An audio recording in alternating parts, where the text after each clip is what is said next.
Good afternoon, Franklin Township. This is PJ Parker from the Franklin Reporter and Advocate, and we are here live today from the home of Susan and Rich Seaman, and with special guests, Seal and Bob Churrell, who are part of the organization Franklin Empty Bowls.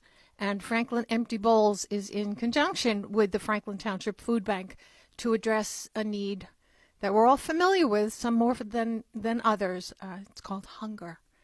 And in conjunction with trying to fill empty bowls for those whose stomachs may be very empty as well, there's an event that is coming up on March 10th, and that will be at the Doubletree Hotel, and that will benefit the Franklin Township Food Bank.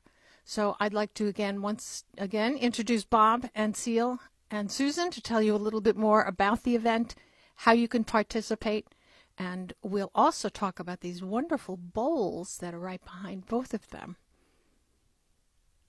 Okay, Bob, why don't you tell us a little bit about how you started in Empty Bowls, what is Empty Bowls, and a little bit more about the event. Okay, great. Thanks, PJ.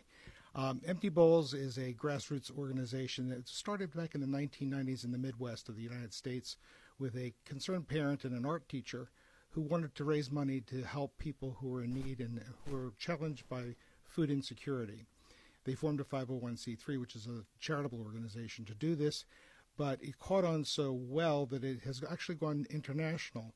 And throughout the country, different Empty Bowls events are occurring, especially here in New Jersey. And that's how we got started in it.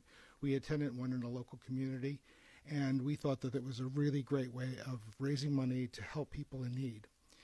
I work with the St. Vincent de Paul Society at St. Matthias, and a lot of the people that we see as clients are just keeping their heads above water. They're working, but they can't make ends meet, and often with the sickness or whatever, they face losing their apartments, becoming homeless, and losing their jobs. So the Franklin Food Bank is a lifeline for them. And for me, it was an important thing to do to hook up with the food bank and help pay back to them what they do to help support the people in need in the community.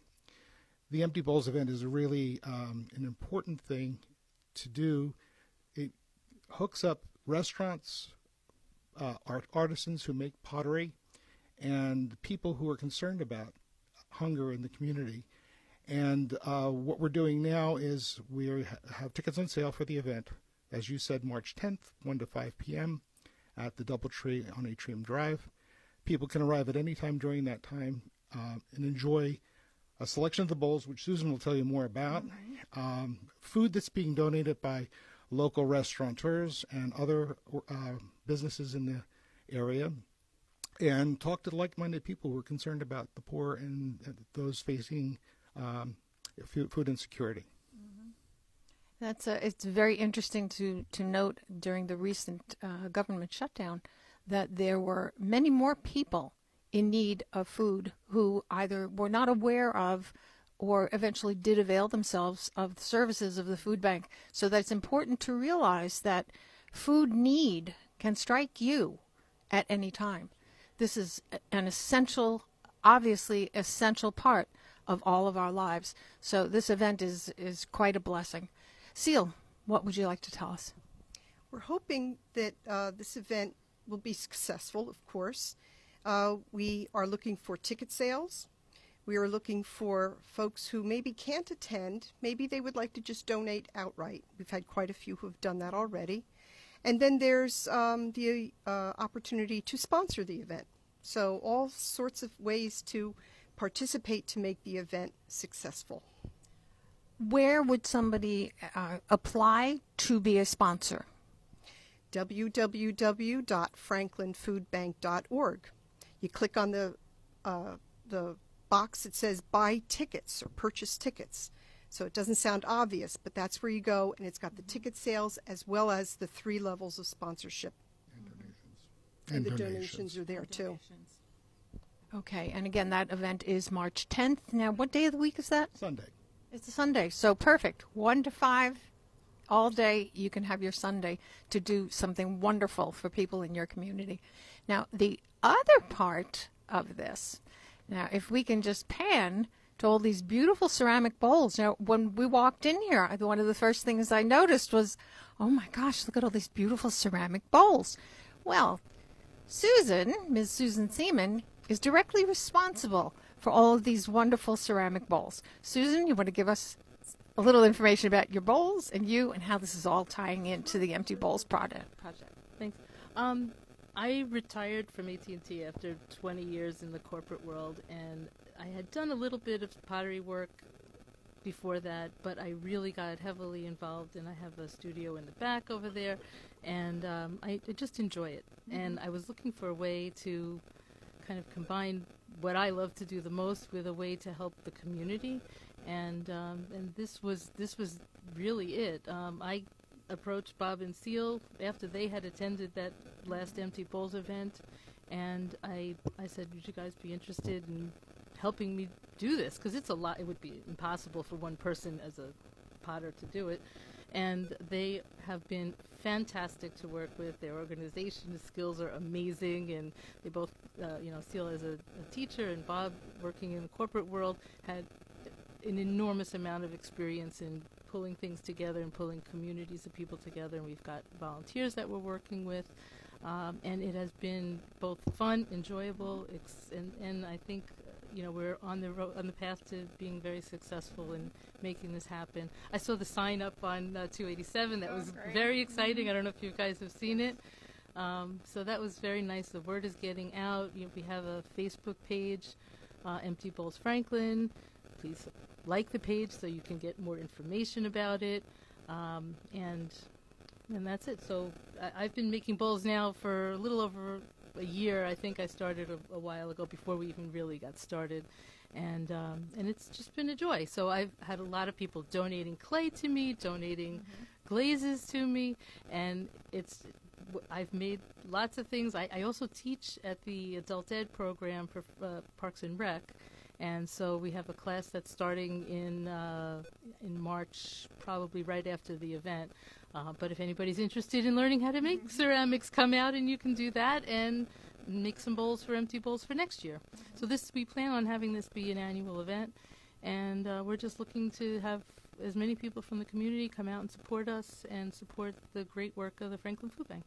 Well, we're really proud of all of you. I do have an obvious question. Yes, there are all of these bowls. What happens to all of these bowls? Well, the way that the event works is that for the price of the ticket that you buy to come in, you get to select a bowl, and then the concept is to fill it with bowl-worthy foods like soups and pasta dishes and things like that, because of what do we call it? The health department has issues. If the kids are walking around and touching it with their dirty fingers or whatever, you wouldn't want to eat out of it necessarily, but it is there for you to take home and as a reminder of all the empty bowls here in our community. So the way that the process kind of works is you come in, your name is on a list if you've pre-purchased your ticket, or you can buy a ticket at the door, and you come in and select a bowl. That would be the first thing that you do.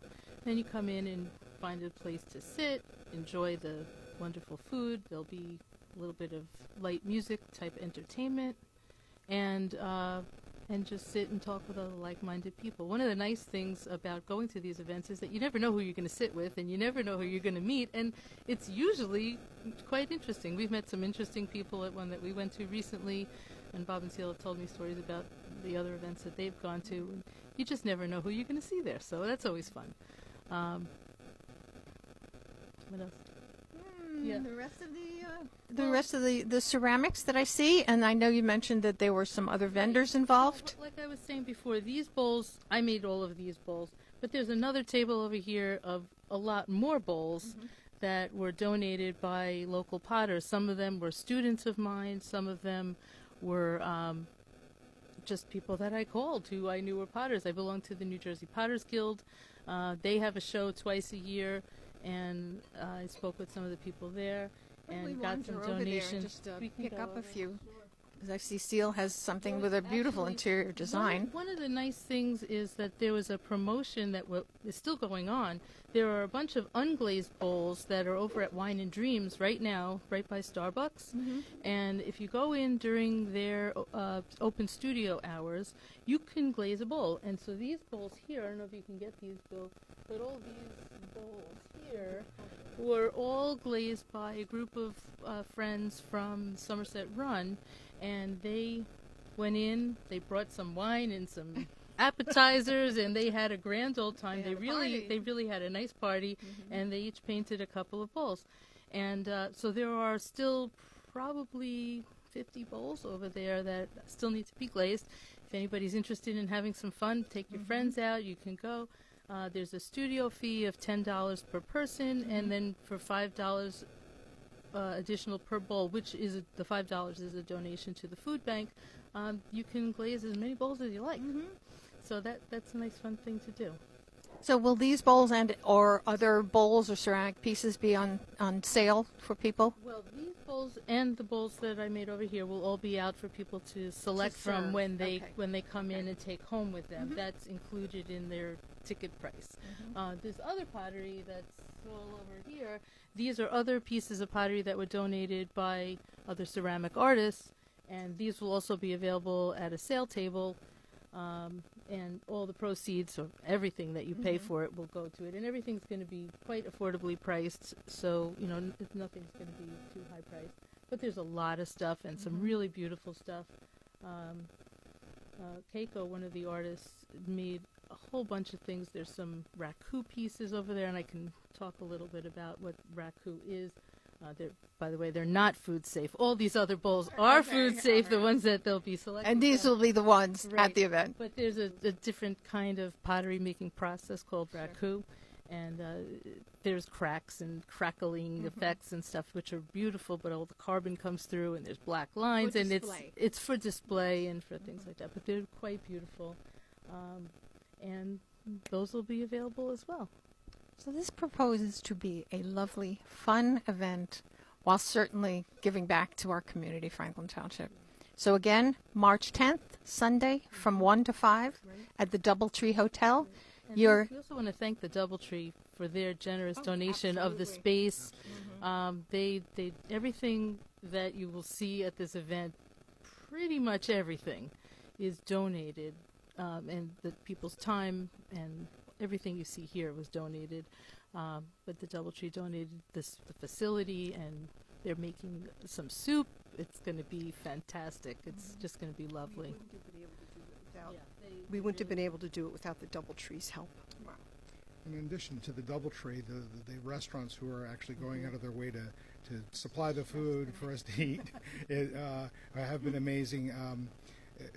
Recently, we released a press release quoting Jason Hensler from Enotera, who's one of our restaurants, and the commitment they have to the community and to helping the people who are in need is really inspiring. And you get that vibe from a lot of the people that we're talking to who will be providing the food for the event. We have right now several restaurants who are committed, and it's clear that they're participating. Others whose paperwork is just in the process of being done. And our target is to have between 10 and 15 restaurants at the event. So it promises to be really fun, nutritious, entertaining. The selection of food is going to include vegetarian options, meat options, gluten-free options. So everybody should find something to eat and enjoy. And all comfort food for this chilly, chilly time of year. So once again, Franklin, give back to your community at this wonderful event, the Empty Bowls event, benefiting the Franklin Food Bank. Information further, franklinfoodbank.org.